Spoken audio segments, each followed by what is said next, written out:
रहीम बाब क़ौलिल्लाहि ताला वजूहुन यौमइज़िन नाज़िरा इला रब्बिहा नाज़िरा। अल्लाहु अकबर अल्लाहु अकबर। हद्दसना अम्र इब्न औन हद्दसना खालिद अबू हुशैम अन इस्माईला अन कैसिन अन जरीर क़ाल कुन्ना जुलूसन इंद नबी सल्लल्लाहु अलैहि वसल्लम इज़ नज़रा इलल क़मर लैलतल बद्र क़ाल इन्नकुम सतरौना रब्बकुम कमा तरौना हाज़ल क़मरा ला तुज़ाम्मूना फ़ी रुयतिही फ़इन इस्तताअतुम अल्ला तुग़लबू अला सलातिन क़ब्ल तुलूइ शम्स व सलातिन क़ब्ल ग़ुरूबि शम्स फ़फ़अलू। अल्लाहु अकबर अल्लाहु अकबर।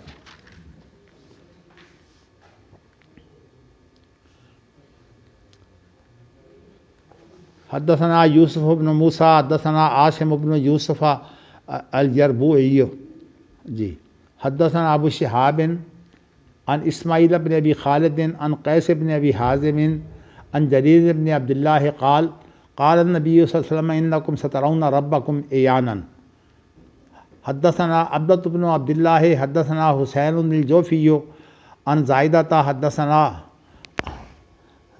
बयान इब्न बिशर अन कैस इब्न अबी हाज़िम हद्दसना जरीर क़ाल ख़रज अलैना रसूलुल्लाह सल्लल्लाहु अलैहि वसल्लम लैलतल बद्र फ़क़ाल इन्नकुम सतरौना रब्बकुम यौमल क़ियामा कमा तरौना हाज़ा ला तुज़ाम्मूना फ़ी रुयतिही। अल्लाहु अकबर अल्लाहु अकबर।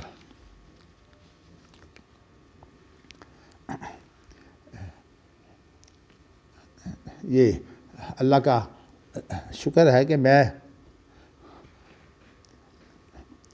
जब एक सवाल जो है वो सामने आ जाए तो फिर उसके बारे में उस वक़्त तक सोचता ही रहता हूँ, मुताला भी करता हूँ जा बजा जहाँ से कोई ऐसी सूरत बने कि वो सवाल जो है उसका जवाब आ जाए। तो वैसे तो ये सारी जो मेहनत और कोशिश होती है इसको लुग़वी ज़बान में भी ये मेहनत जिसके लिए लफ्ज़ इज्तिहाद इस्तेमाल होता है, और दूसरी बात यह है कि ये जो गौर व फ़िक्र के नतीजे में चीज़ें हासिल होती हैं वो भी सरी की बजाय गौर व फ़िक्र से उनका हल निकलता है। कल एक मसला जो है वो ये पैदा हुआ था कि इमाम बुखारी ने जो इस बाब की तारजुल मलाइकत व रूह की जी जो हदीस है ना, ये जब दूसरी हदीस बयान की है हद्दसना इस्माईल हद्दसना मालिकुन, आप भी देख लें अन अबी ज़नादे, तो उसके बाद फिर इमाम बुखारी जो हैं वो काला खालिद बिन मखलद, इसको काला खालिद बिन मखलद से लाए हैं।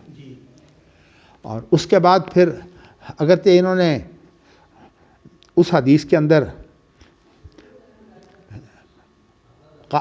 तायद भी लाए हैं, वो तायद उसकी लाए हैं कि इसको वरक़ा ने भी जो है वो रवायत किया है। लेकिन सूरत हाल ये है कि खालिद बिन मखलद तो इमाम बुखारी के शेख हैं, लेकिन ये जो वरक़ा हैं ये तो अब्दुल्ला बिन दिनार के शागिर्दों में हैं, और अब्दुल्ला बिन दिनार तो ज़ाहिर है कि ऊंचे तबके के जो हैं वो लोगों में से हैं, यानी ज़माने के एतबार से। तो ये दोनों हदीसें जो है ये मुअल्लक़ बनती हैं, और इतराज़ जो है वो कल ये पैदा हुआ था कि इमाम बुखारी ने ये किताब का नाम रखा है अल-जामे अस-सही अल-मुस्नद, और मुस्नद इमाम बुखारी की मुराद जो है वो ये है कि एक तो मैं हदीस लाऊंगा मरफू, और दूसरी बात जो है वो इमाम बुखारी ने इस बात का ध्यान रखा है कि सनद जो है वो इमाम बुखारी और अल्लाह के रसूल के साथ मुत्तसिल हो। अब मैंने वैसे फ़तहुल बारी का भी मुताला किया, तो फ़तहुल बारी का मुताला करते हुए हाफ़िज़ इब्न हजर ने भी इन दोनों रवायतों को, जो खालिद बिन मखलद की रवायत है और वर्का की जो रवायत है, इन दोनों को मुअल्लक़ करार दिया है। तो इसलिए मुझे कोई तसल्ली बख्श जवाब नहीं मिल सका इस बारे में कि इमाम बुखारी, वैसे तो देखिए जी, इमाम बुखारी की किताब को, छोटी सी किताब तो नहीं है, तकरीबन 9000 के करीब हदीसें हैं, यानी अगर मुकर्ररात शामिल कर लें, मुकर्ररात के बगैर तो तकरीबन 2600 ही हैं, लेकिन 9000 हदीसें हैं। और उसके बाद जो इमाम बुखारी ने इसमें बारीकियाँ बयान की हैं, एक आदमी जो है वो अपनी शुरूत में कहीं ना कहीं डोल सकता है, लेकिन कोशिश ये करनी चाहिए कि कोई ऐसी तौजीह बन जाए जो उसके ऊपर इतराज़ की बजाय उसकी जो है वो तस्हीह या तायीद की सूरत जो है वो पैदा हो जाए। मैंने इस सिलसिले में जो है वो जो कुछ भी देखा भाला है वो मैंने इसको बयान कर दिया। इसके अंदर जब ऐसे हालात होते हैं तो फिर मैं जो अरबी हवाशी और शुरू है उनको भी देखता हूँ। तो इसके अंदर मौलाना वहीदुज़्ज़मा रहमतुल्लाह अलैह ने, जिनकी किताब को मैं एक बड़ी पाए की किताब समझता हूँ, इसलिए कि हाफ़िज़ अब्दुस्सार हम्माद साहब ने तो सनद की बात सारी उड़ा दी हैं, तो इसलिए उनकी किताब में तो फ़न हदीस तकरीबन ख़त्म है। बाकी रह गया फ़न फ़िक़ह, वो मलगूबा, उनका अपना मन भाता है और वो फतवे के अंदाज़ में। और ये भी वैसे अल्लाह ताला उनको मज़ीद तौफ़ीक दे। उनकी खूबी है कि चूँकि बुखारी की उन्होंने इशारा की हुई है, इसलिए जो फतावे उनके छपते हैं वो आम तौर पर बुखारी को खोल कर कोशिश करते हैं बुखारी से इस्तिफ़ादा करें, और ये बड़ी अच्छी बात है, वरना आम तौर पर मुफ्ती हज़रात जो है हम इतनी मेहनत भी नहीं करते। तो लेकिन एक बात मैंने आपको बताया था कि वरना वहीदुज़्ज़मा को जब मैंने देखा तो उन्होंने इस बारे में जो है वो ये बात कहकर जो है वो अपनी जान छुड़ा ली कि इमाम बुखारी के मुताबिक लोगों ने कई काम किए हैं। एक तो है ना मुस्तदरकात वो किताबें हैं कि इमाम बुखारी की शर्त पर वो हदीसें जो बुखारी में नहीं हैं, उन्होंने वो हदीसें जो हम जमा की हैं, इसको कहते हैं मुस्तदरक। और कुछ किताबें वो हैं जो मुस्तखरजात हैं, और मुस्तखरज और ये होती है कि हदीसें बुखारी की हों लेकिन उनकी असनाद नहीं हों, यानी ये दो अलग अलग जो है वो किताबें हैं किस्म की। अच्छा, फिर ऐसा भी है कि बुखारी और मुस्लिम को लोगों ने जमा भी बड़ा किया है। हमारे यहाँ तो आजकल मशहूर वो लोलो मरजान है ना, लेकिन इससे पहले बहुत, यानी आप यूँ समझ लीजिए कि अगर बुखारी की शुरुआत में लाई जाए तो कोई 400 के करीब तो मुख्तलिफ़ ज़मानों में बुखारी के ऊपर जिन लोगों ने काम किया किताबें बन जाती हैं। बात तो ये तो अल्लाह ताला ने बुखारी की शायद खुलूस की वजह से, ख़ास तौर पर बुखारी के खुलूस की बहुत बड़ी अलामत ये है कि इमाम बुखारी रहमतुल्लाह अलैह जो हैं वो, अगरचे इन चीज़ों के अंदर कुछ मुबालगा तो मौजूद है, लेकिन लिखा यही गया है कि उन्होंने हदीसें जितनी जमा की हैं वो तकरीबन मक्का मुकरमा में बैठ कर जमा की है, बैतुल्लाह में। लेकिन सूरत हाल जो है वैसी है कि इस किताब के ऊपर तो इमाम बुखारी के 16 साल लगे हैं, लेकिन वैसे इमाम बुखारी जो है मक्का में ज़्यादा अरसा नहीं रहे। तो इसी ये कहना कि इस बुखारी की सारी हदीसें इमाम बुखारी ने मक्का में, और फिर साथ और भी इसके ऊपर कुछ हाशिया रही हुई है, वो ये हुई है कि उन्होंने हर हदीस से पहले जो है वो गुस्ल किया है और 2 रकात नमाज पढ़ी है। अच्छा, उलझन जो है वो ये पैदा होती है कि मक्का मुकरमा में पानी की जो सूरत हाल है वो तो बहुत ही ख़तरनाक है। मुझे तो खैर मैं वाक़या नहीं सुनाना चाहता, मुझे इसका तजर्बा हो चुका है। जो मैंने पहला उम्रा किया था ना, उसके अंदर मुझे तजर्बा हुआ था कि मक्का में जिस कुएँ से मैं गुस्ल करना चाहता था ना, कि नबी अकरम सत्संग का मैंने कहा पूरा तरीका मैंने अपनाना है।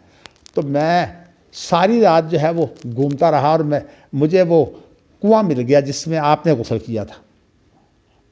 लेकिन जब मैं कुएं के ऊपर पहुंचा तो वहाँ ना डोल ना और बल्कि वहाँ अंदर पानी भी नहीं था। तो ये तो मैंने मेहनत कर ली कि मैंने वो कुआं जो है वो तलाश कर लिया, लेकिन अब पानी भी कोई नहीं है, फिर डोल कोई नहीं है। फिर जाहिर है कि वही बात है कि अब मजबूरी, फिर मैं वहाँ से चला हूँ, फिर मैं बैतुल्लाह पहुँच गया। खैर अल्लाह का शुक्र है कि जो भी था। लेकिन मैं बताना ही चाहता हूँ कि जहाँ पानी का ये मसला हो वहाँ ये कहना कि इमाम बुखारी जो है वो हर हदीस से पहले गुस्ल करते थे, असल में होता ये है कि जब किसी की तारीफ़ कर रही हो ना तो एक आम रुझान ये है कि मुबालगा में करो। तो लेकिन इतनी बात ज़रूर मालूम होती है कि मुबालगा मेज़ी तो है, लेकिन बुनियाद कोई ना कोई मौजूद है। ये नहीं कहना चाहिए कि बुनियाद ही कोई नहीं है। हाँ, तो फिर वो झूठ बन जाता है। तो इसलिए इस पर अगरचे तनकीद भी बड़ी लोगों ने की है, ख़ासतौर पर हनफियों ने बहुत तनकीद की है ऐसी रवायात पर। लेकिन इतनी बात मालूम होती है कि इमाम बुखारी का बड़ा अहतमाम था। उन्होंने देखिए ना जी, बैतुल्लाह के अंदर, इसलिए कि असल तो वही जो है वो मक्का में शुरू हुई है ना, और उसके बाद नबी अकरम सल्लल्लाहु अलैहि वसल्लम ने फिर जो तफसीलात जो पेश की है, जिनके अंदर आपके बहुत से इज्तिहादात भी शामिल हैं, वो मदीना मुनव्वरा में हुई हैं। और फिर जो है वो तारीख़ी तौर पर ये कहा जाता है कि नबी अकरम सल्लल्लाहु अलैहि वसल्लम ने जो है वो रौज़तुम मिन रियादिल जन्नह में इमाम बुखारी ने बैठकर जो है वो इनकी तबवीब की है। इसके अंदर ये करार दिया जाता है कि हदीसें पहले जमा हुई हैं और तबवीब बाद में हुई है। तो आम तौर पर जो बुखारी पर जो काम करने वाले लोग हैं, बल्कि शुरुआत में भी तकरीबन यही रुझान है कि हदीसें पहले जमा हुई हैं, तबवीब बाद में हुई है। लेकिन जो बुखारी का अंदाज़ देखें तो वो ये नहीं है। बुखारी का अंदाज़ तो ये मालूम होता है, अगर यही बात हो तो 6 लाख हदीसों में से ये हदीसें चुनी गई हैं। 6 लाख हदीसों में से। अब 6 लाख हदीसों में से अगर बात है तो फिर बात तो वही बन गई ना कि इमाम बुखारी को सिर्फ चलिए 9000 हदीसें, बल्कि 9000 को भी छोड़कर जो अगर तकरार के बगैर देखें तो वो तो सिर्फ जो है वो 2600 हैं। तो इसका माना ये है कि इतनी हदीसें ही इमाम बुखारी को मिली हैं, बाकी सब जो है वो इमाम बुखारी के लिए इस काबिल नहीं थी कि वो किताब में दर्ज करते। तो इसलिए मेरा तो रुझान इस तरफ है कि बुखारी का ये मकसद भी नहीं था। उन्होंने नहीं, ये ज़ैली मकसद है, यानी मतलब है उनका असल मकसद तो ये है कि जो मसाइल पैदा होते हैं उन मसाइल के मुताबिक वो उन्वान बांधते हैं, और उन्वान बांधने के बाद फिर ऐसी सूरत हाल पैदा होती है कि वो इसके लिए तलाश करते हैं कि अब ये जो उन्वान मैंने बांधा है इसकी बात जो है वो किस हदीस में है।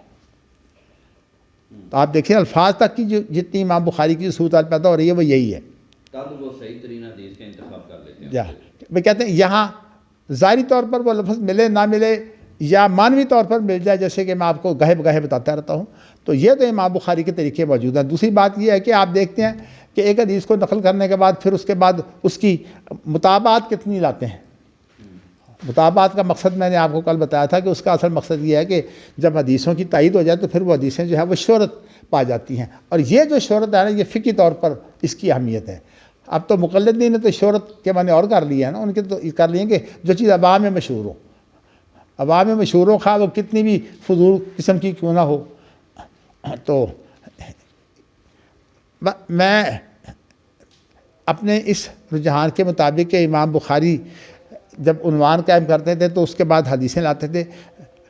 मेरा तो जो है वो पुराना मौक़िफ़ है, चूँकि परवेज़ ने इससे बहुत फ़ायदा उठाया है। उसने कहा कि बुखारी को सिर्फ जो है वो इतनी हदीसें मिली हैं जो बुखारी के मैयार पर थी। या तो इस तरह और मुनकर हदीस भी इधर ही आते हैं कि वो कहते हैं जी बुखारी जैसी किताब जो है वो बताती है कि हदीसों का कोई हाल नहीं है। 6 लाख में से 6000 भी नहीं है तो 2600 ही ना तकरार के बगैर। तो कहने का मकसद है कि 6 लाख में से अगर 6,000 भी इमाम बुखारी को नहीं मिली तो क्या हाल है। अगर ये उसके और जवाब भी बहुत है, मसलन एक जवाब ये दिया गया है कि वो 6,000 जो है वो मतन नहीं थे, उसके अंदर एक एक हदीस की जो संदेह हैं वो बहुत होती हैं, लेकिन उसके अंदर भी एक फिर सवाल एक और पैदा होता है कि वो जो दिगर संदेह थी वो हैं कहाँ, ज़ाया हो गई, क्योंकि जब किताब में नहीं लिखेगी तो ज़ाया हो गई ना। अगरचे उसका जवाब बहुत से लोगों ने दिया है और वो अच्छा जवाब है कि असल में वो दूसरे मुहद्दिसीन ने उन संदों को लेकर जो है जिक्र कर दिया है, लेकिन वो 6 लाख वाली बात नहीं बनती फिर भी। तो मैं कहना ये चाहता हूँ कि इस तरह की जो बातें ये है असल में तारीख़ी, और जो आमतौर पर सीरत और सवाने के नाम से किताबें लिखी जाती हैं ना, उनके अंदर फिर इस तरह की जो मुबालगा आराई हो जाती है। लेकिन इससे एक मजमूई तौर पर जो तासुर मिलता है, क्योंकि मैंने लफ्ज़ कहा है कि ये मुबालगे हैं, मैं इनको झूठ नहीं कहता। तो मुबालगे के अंदर जैसे मैंने आपको कहा है कि इमाम बुखारी का ये तरीक़ेकार होगा, बाकी ये बेचारों के जो वसाइल थे, पानी जितना मैसर आ जाता तो वो गुस्ल कर लेते होंगे, अगर गुस्ल नहीं करते होंगे तो कम से कम वुज़ू तो कर लेते होंगे। तो इस तरह इमाम बुखारी का जो सिलसिला है वो चलता रहा है, और मक्का मुकरमा में भी उन्होंने बैठ कर ये काम किया। वैसे तो हमारे दौर के अंदर भी मिसालें मिल जाती है। मेरे बुज़ुर्ग जो थे और अब्दुर्रहमान करानी साहब, उनकी तो बात पक्की है कि उन्होंने कुरान की मक्की सूरतें तमाम बैतुल्लाह में किताबत की हैं, और फिर जो मदनी सूरतें हैं वो मस्जिद नबवी में जाकर किताबत की हैं। तो वैसे अल्लाह ताला ने उन्हें ख़ास एक मिजाज दिया हुआ था, और वो सही बात है कि वो भी अल्लाह की एक ख़ास देन थी। वो इतने ज़्यादा मुस्तैद थे कि मैंने इतना मुस्तैद आदमी नहीं देखा अपनी ज़िंदगी में। तो लेकिन बात तो कहने का मकसद ये है कि अब ये कुरान मजीद जो है उनका जो मुजम्मा मरिफ़ात ने छापा है वो वही कुरान मजीद है जिसकी उन्होंने मक्की जो सूरतें हैं वो मक्का मुकरमा में लिखी हैं, और जो मदनी सूरतें हैं वो मदीना मुनव्वरा में लिखी हैं। लेकिन मैं आपको जो बात इस वक्त बताना चाहता हूँ वो ये है कि अभी मैंने बात की थी कि बात किताबें ऐसी हैं जिनके अंदर बुखारी और मुस्लिम की अहादीस जो हैं वो जमा की गई हैं, जैसे लुलु मरजान भी है। लुलु मरजान का तो एक काम और भी है ना कि उसके ऊपर जो उन्वानात है ना, उसने वो जदीद दौर के मुनासबत से कायम करने की कोशिश की है, बल्कि मिशकात को एक शख्स ने मुख्तसर करके उसके ऊपर जो है वो किताबें जो हैं वो जदीद नए माहौल के मुताबिक, और वो किताब जो है मेरे ख़्याल में यहाँ मौजूद है, और वो किताब भी वैसे हाफ़िज़ सनाउल्लाह मदनी रहमहुल्लाह की है, मुख्तसर मिशकातुल मसाबी। तो इस तरह लोगों ने बड़े काम किए हैं जदीद दौर में भी, लेकिन ये एक जौज़ की है जो मुतक़द्दिमीन में ही है, उसने भी ये काम किया था बुखारी और मुस्लिम की हदीसों को जमा करने का। तो इस रवायत के बारे में जो है वो एक अहम बात यह है कि ये जो खालिद बिन मखलद की रवायत जो है ना, इसको सही मुस्लिम में भी जो है वो इमाम मुस्लिम लाए हैं।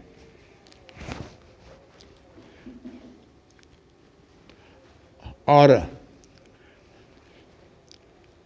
उन्होंने जब सही मुस्लिम में लाए हैं तो अब ज़ाहिर है कि ये इमाम बुखारी के नज़दीक तो ये मुअल्लक़ है, लेकिन इमाम मुस्लिम के नज़दीक ये मुअल्लक़ नहीं है, क्योंकि इमाम मुस्लिम की जो रवायत है उसके अंदर इमाम मुस्लिम रवायत करते हैं अहमद बिन उस्मान से, और अहमद बिन उस्मान जो है वो खालिद बिन मखलद से। तो अगरचे अन के साथ है, लेकिन ये भी आपके इल्म में कि इमाम मुस्लिम का और इमाम बुखारी का जो अंदाज़ा उसका फ़र्क है। इमाम बुखारी तो जिस हदीस के बारे में जो है ये शुबा पड़ जाए कि ये फ़लाँ से नहीं ली गई, वो तो उसकी तहदीस करते ही नहीं है। तो इमाम मुस्लिम इस मामले में इतने सख्त नहीं हैं। उनके नज़दीक अगर वो आदमी शिक़ा हो और उनकी आपस में मुलाकात का इम्कान भी हो तो रवायत सही हो जाती है। इस एतबार से बुखारी का मुकाम जो है वो सेहत के एतबार से तो ऊंचा चला जाता है, लेकिन अब इस हदीस के अंदर जो है वो सूरत हाल ये बनी है कि जो अहमद बिन उस्मान है सही मुस्लिम के अंदर, वो खालिद बिन बखरत से रवायत करता है। तो अब जो ख़ास तौर पर जब मैंने मौलाना वहीदुज़्ज़मा को देखा कि वो कहते हैं कि अबू बकर जौज़की जो है उसने जमा बैन सही में इसको मुत्तसिल कर दिया है। तो मेरे ज़हन में फ़ौरन इस पर बात ही आई कि जब मुस्लिम दरमियान में आ जाएगा तो फिर तो अब आपने दोनों को जमा किया है ना, ये हदीस दोनों में मौजूद है। तो अब ज़ाहिर है कि बुखारी और मुस्लिम की एक ही तो शर्त ना रही, तो अब मुस्लिम की शर्त के मुताबिक ये रवायत जो है इसको रवायत किया जा सकता है, इमाम बुखारी की शर्त पर नहीं। तो इस एतबार से ये कहना कि ये जमा बैन सहीहैन के अंदर जो है ये रवायत की गई है, तो ये बात जो है ये वो जवाब नहीं है जो एतराज़ बनता है। वो एतराज़ सिर्फ बुखारी पर पड़ता है, इमाम मुस्लिम पर तो पड़ता ही नहीं है। एक बात तो खैर मैंने आपको ये बता दी। अच्छा, उसके साथ ही जो है वो चूँकि पहले भी हमारा रुझान रहा है, मैंने हमारा इसलिए कहा है कि हम 3 साथी मदीना यूनिवर्सिटी में हुआ करते थे। तो मैं अफसनाउल्लाह मदनी और मौलाना अब्दुलसलाम केलानी रहमहुल्लाह, अल्लाह मुझे जो है वो काम की तौफीक दे। वैसे तो कुछ ज़्यादा वक्त दूर नहीं लगता जो है वो मरहूमी में शामिल होने में, लेकिन वैसे ही है कि 3 साथियों में मैं अकेला रह गया हूँ। हाँ जी, हाँ जी। तो अच्छा, लेकिन हमारा चूँकि आपस में बड़ा एका था और हम उस्तादों से जब भी हमारा कोई इल्मी वासा होता तो हम इकट्ठे हो जाते। तो एक रवायत के बारे में जो है वो बड़ी बात शुरू हो गई। वो उर्वा बारकी की रवायत है बुलूगुल मराम के अंदर। आपने तो खैर पता नहीं बुलूगुल मराम आपको याद भी है कि नहीं। उर्वा बारकी की वो रवायत है जिसमें आपने उसको 1 दिनार दिया था और फिर उसने बकरी वाला जाके उसने बकरी ख़रीदी, रस्ते में 2 दिनार की बेच दी, फिर दोबारा 1 दिनार की बकरी भी ले आया और 1 दिनार भी वापस ले आया। अच्छा, ये रवायत जो है इमाम बुखारी के मेयार पर रही है।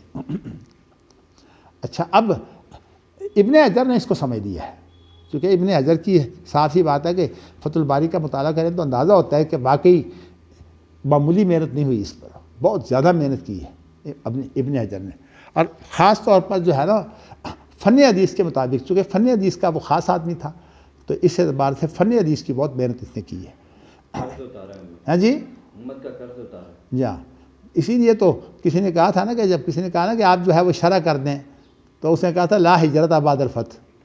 मतलब ये था कि फतहुल बारी के बाद आप जो है वो ज़रूरत ही कोई नहीं है।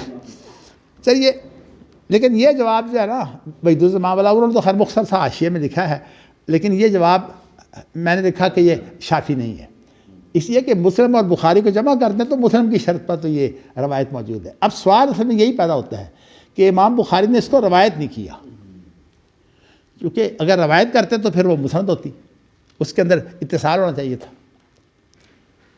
तो वो मैंने छोड़ दी इसलिए कि वो बात लंबी है, लेकिन इस तरह की और मिसालें भी बहुत हैं कि इमाम बुखारी जो है वो एक चीज़ का एक ख़ास फ़ायदे के लिए जिक्र करते हैं, लेकिन वो रवायत नहीं करते। रवायत ना करने का माना यह है कि वो बुखारी की उस मेयार पर नहीं होती। ये तो वैसे आप आम तौर पर देखते हैं कि मुअल्लक़ात कितनी ज़्यादा हैं इमाम बुखारी में, और इसी तरह जो है वो इमाम बुखारी मुअल्लक़ात ला कर तायीद तो देते हैं मुताबत की सूरत में, लेकिन ज़ाहिर है कि मुअल्लक़ात का वो मेयार तो नहीं होता कि उसको असल बनाया जा सके, बल्कि असल तो इमाम बुखारी जो है वो संद आली को बनाते हैं, साफिल को भी नहीं असल बनाते। तो ये सारी इमाम बुखारी की जो शुरूत है इसके मुताबिक जो है ये। अब सवाल ये पैदा होता है कि फिर इसकी तौजीह क्या है। हम ये कहें कि बुखारी से गलत काम हुआ है। मेरे ज़हन में जो है वो इस सारे मुताले के बाद जो बात आई है वो ये आई है कि नहीं, काम गलत नहीं हुआ। असल बात यह है कि बुखारी का मकसद जो है वो यहाँ रवायत करना है ही नहीं।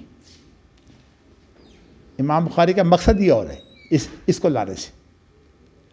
उनका देखिए ना, अगर होती ना सिर्फ तायीद रवायत करके, तो फिर तो ये हदीस से इनका मतन तो दोनों का ही अलग है, क्योंकि जो इमाम बुखारी की हदीस है, जिसकी इमाम बुखारी जो है वो अब तायद ला रहे हैं, उसके अंदर तो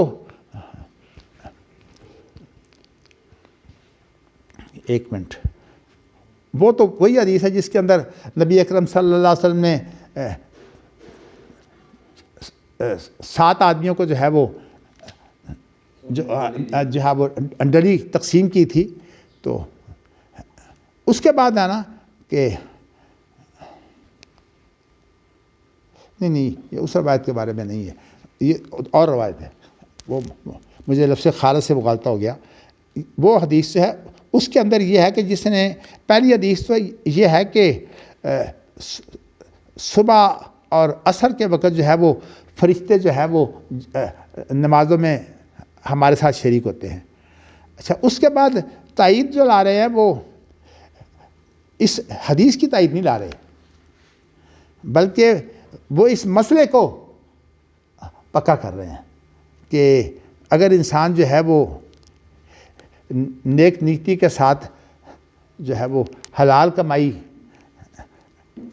जो है वो खर्च करता है तो अल्लाह की तरफ जो है वो बहुत जल्दी चली जाती है, जल्दी कबूल हो जाती है।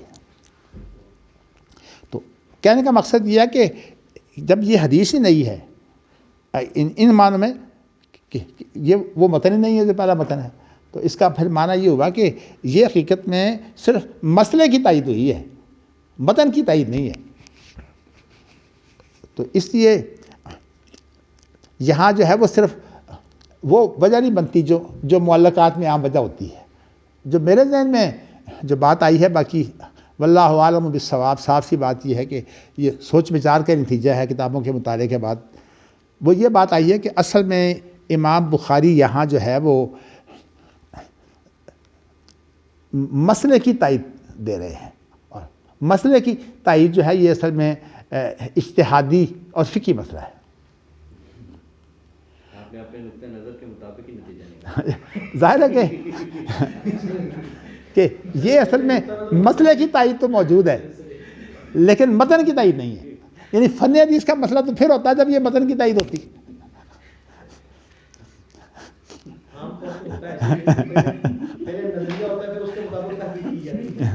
नहीं, मैं आपको बताऊँ, वैसे ये बात नहीं है।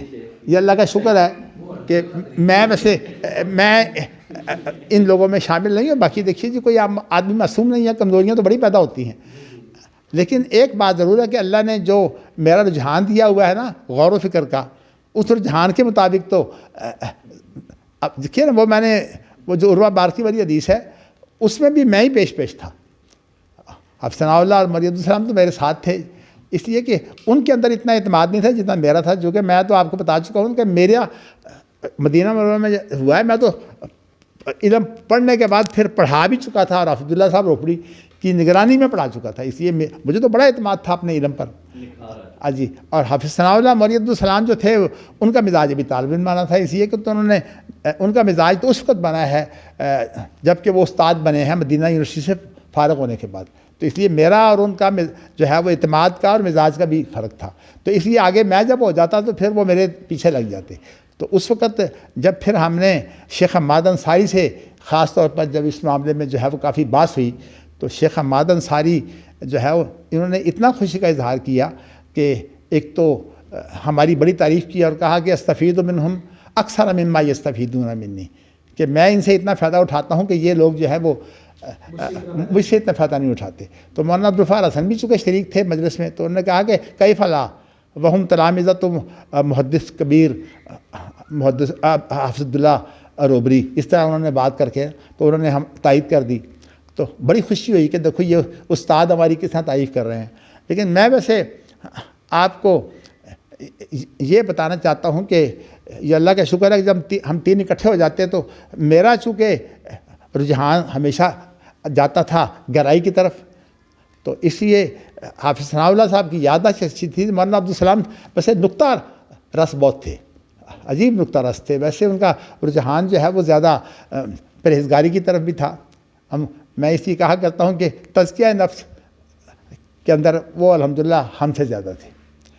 तो लेकिन बारसत ये रुझानात होते हैं। लेकिन मैंने आपको बताया कि हम तीनों जब मिजाज इकट्ठे हो जाते हैं तो फिर उसके बाद जो है वो एक वज़न हमारा बन जाता। तो इस तरह से मैंने इसलिए आपको कहा है कि मैं अब ये तो नहीं कह सकता कि अपनी तबीयत छोड़कर जो है वो तहकीक करूँ। तबीयत मेरी वही होगी, सलाहियत भी वही होगी। हाँ, ये जो आप कहते हैं ना कि ये बात और होती है कि नज़रिया पहले मौजूद है और उसकी तायीद के लिए नहीं, ये असल में गोई मिजाज होता है या धक्के वाला मिजाज होता है। ये अल्लाह का शुक्र है कि मिजाज ऐसा नहीं है। बाकी देखिए इंसान कमज़ोर है। तो मेरी नज़र में हुआ ये है कि इमाम बुखारी ने जब यह हदीस रवायत की है ना, तो इस रवायत से इमाम बुखारी जो मसला साबित करना चाहते हैं, उस मसले की जो ज़्यादा सराहत थी ना वो मुअल्लक़ रवायात में थी। इसलिए कि इसके अंदर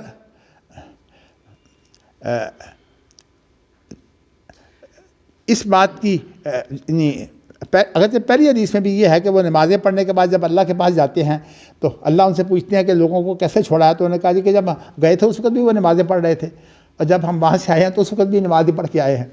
तो लेकिन इसके अंदर जो है वो उतना वाज़े अल्फाज नहीं है जितने आगे हैं, क्योंकि उसके अंदर लफ्ज़ है वला यसादु इल्लल्लाह इल्ला तय्यब।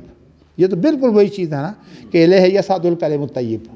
तो इसलिए इमाम बुखारी ने जो है वो सिर्फ मसले को तायीद दी है, लेकिन हदीस वो नहीं है। हदीस जो है वो नहीं है। तो इसलिए कहने का मकसद ये है कि इमाम बुखारी ने काला खालिद बिन मखलद ये क्या कर ये बयान किया कि मैं इसको खालिद बिन मखलद से रवायत नहीं करता। ये बिल्कुल वही बात है जिससे उर्वा बारकी की इब्न हजर ने कह दिया ना, अखरजहुल बुखारी जो फी ज़िमन हदीसिन वलम यसुक़ लफ्ज़हु। लोगों नाम की ये इबारत है जो हमारी वहाँ इख्तिलाफी बनी थी कि बुखारी ने एक हदीस के ज़िमन में ज़िक्र किया, ख़ुद इसकी रवायत नहीं की। हालांकि रवायत पूरी की पूरी बुखारी में मौजूद है और सनद के साथ मौजूद है। तो लेकिन उसमें बारीकियां हैं वैसे बस, लेकिन गौर करने से समझ आ जाती हैं वो सारी। यहाँ भी गौर करने से यही बात समझ आई है। तो कहने का मकसद इसमें यह है कि ये जो मसला था ना, इस मसले की ज़्यादा सराहत जो है वो अबू हुरैरा की एक और हदीस है, क्योंकि पहली हदीस जो है वो भी अबू हुरैरा की है ना, जिसमें यह है कि सुबह शाम में जो है फरिश्ते शरीक होते हैं। तो ये भी अबू हुरैरा की हदीस है, लेकिन वो अबू हुरैरा की जो हदीस है वो बेऐन ही ये हदीस नहीं है। वो एक नई हदीस है जिसमें खजूर जो है उसके साथ सदका किया जाता है। तो इसलिए आप यूँ समझिए कि वो जो इमाम बुखारी का मसला है ना, उसकी तायीद जो है वो तो इसके साथ हो गई है। और वैसे ये रवायत मुअल्लक़ है। ये मैंने आपको बताया कि मेरी ज़हनी रसाई तो यहाँ तक हुई है। बाकी साफ सी बात है कि जहाँ इंसान का इज्तिहाद आ जाए वहाँ जो है वल्लाहु इंदहु हुस्नुस सवाब या वल्लाहु आलमु बिस्सवाब, ये जो है ये कहना चाहिए। इसलिए कि इंसान अपने ऊपर एतमाद तो बहुत करता है, लेकिन असल जो हक़ है वो अल्लाह ही को पता है। चलिए जी, ये एक बात तो आपको। अच्छा, दूसरा जो है वो एक बात कल मेरे मुंह से गलत निकल गई थी, वो ये है कि सुफियान बिन उयैना नहीं है यहाँ, ये सुफियान सौरी है।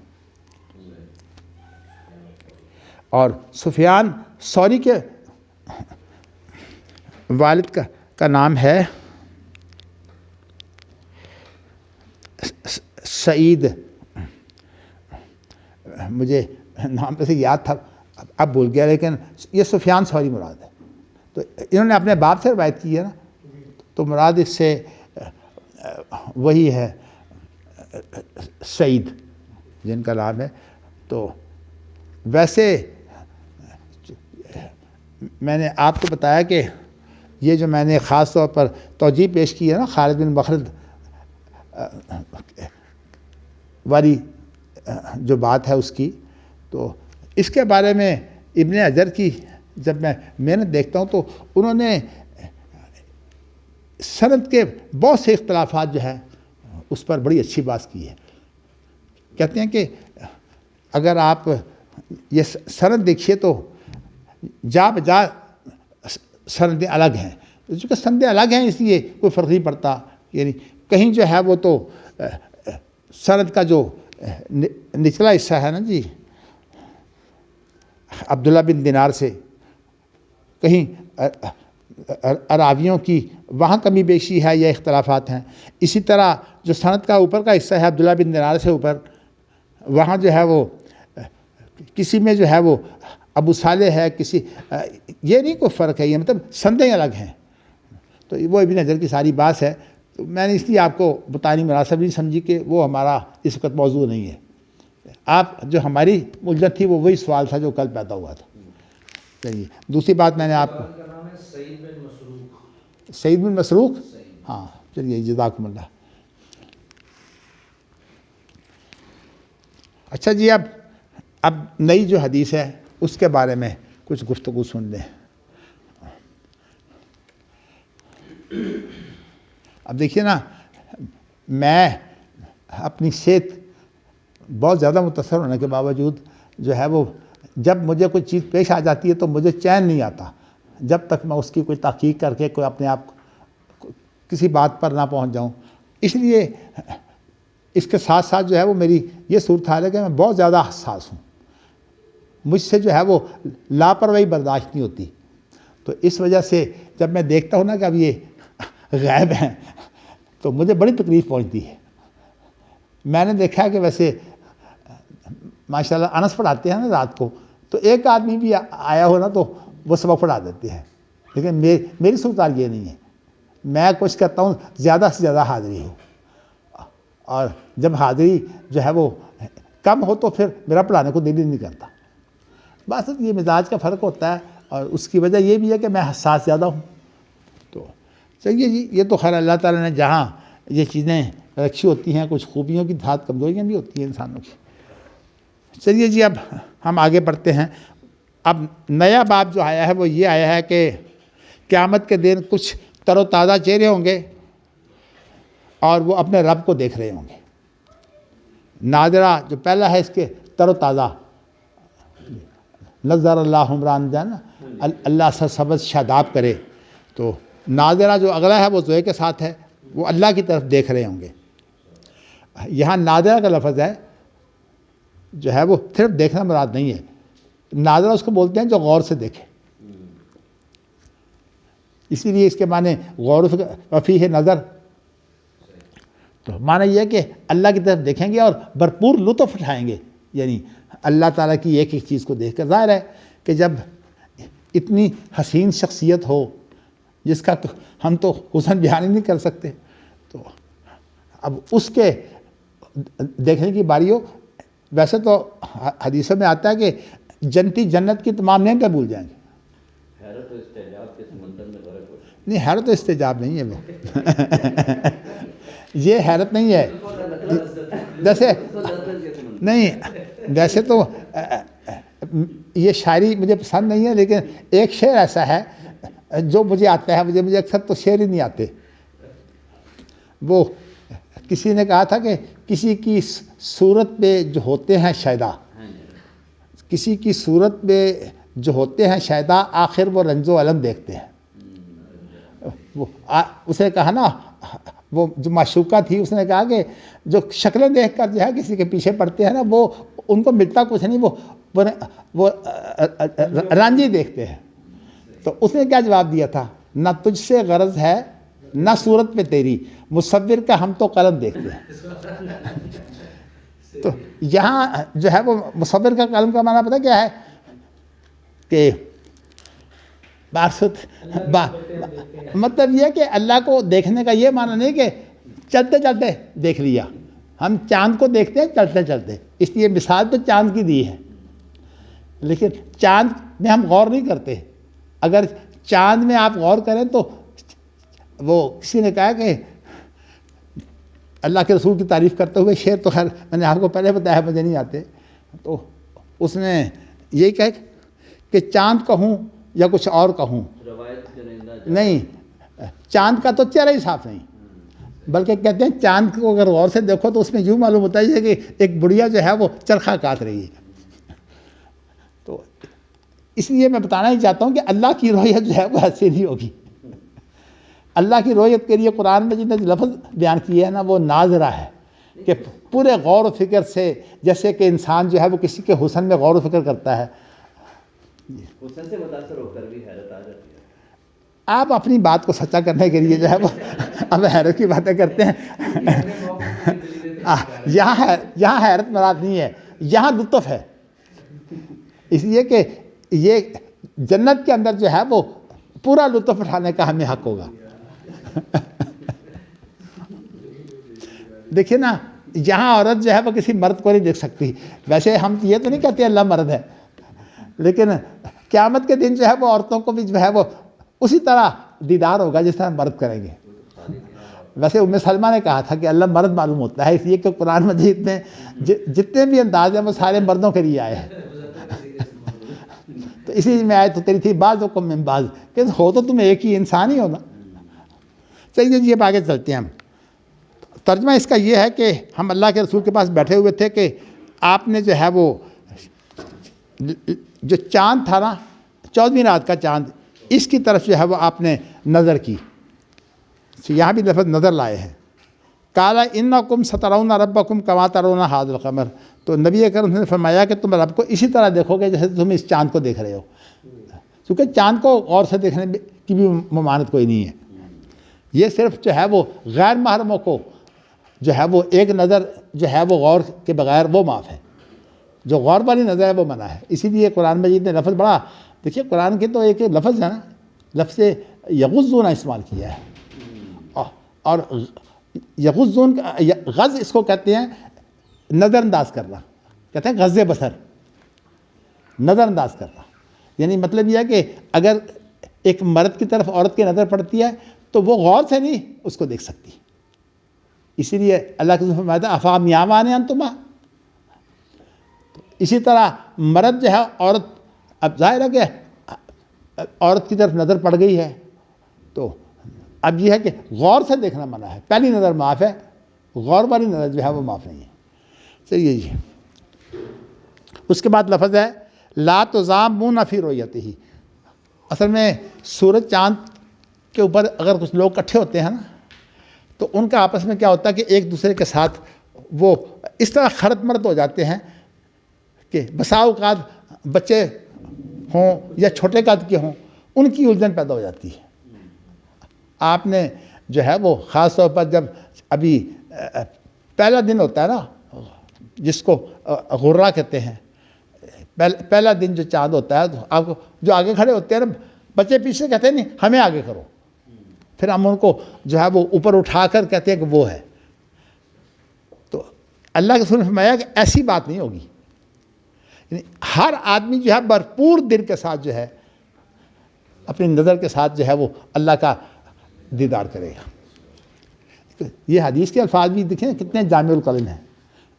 कुरान मजीद और हदीस के अल्फाज की कहाँ मिसाल मिल सकती है। फ़इज़स्तताअतुम अल्लाह तग़लबू, अगर तुम ये ताकत रखते हो कि तुम्हारे ऊपर किसी को और को गलबा ना हो, यानी मतलब है सुस्ती को या बीमारी को या किसी और चीज़ को, तो तुम 2 नमाज़ों का जो है बहुत ध्यान रखो। वो एक सुबह की नमाज और एक जो है वो मगर अपना असर की नमाज। तो इससे मालूम ये होता है कि ये 2 नमाज़ें जो हैं ये दीदार इलाही की बुनियाद बनेगी। चलिए जी, इसके आगे चलते हैं।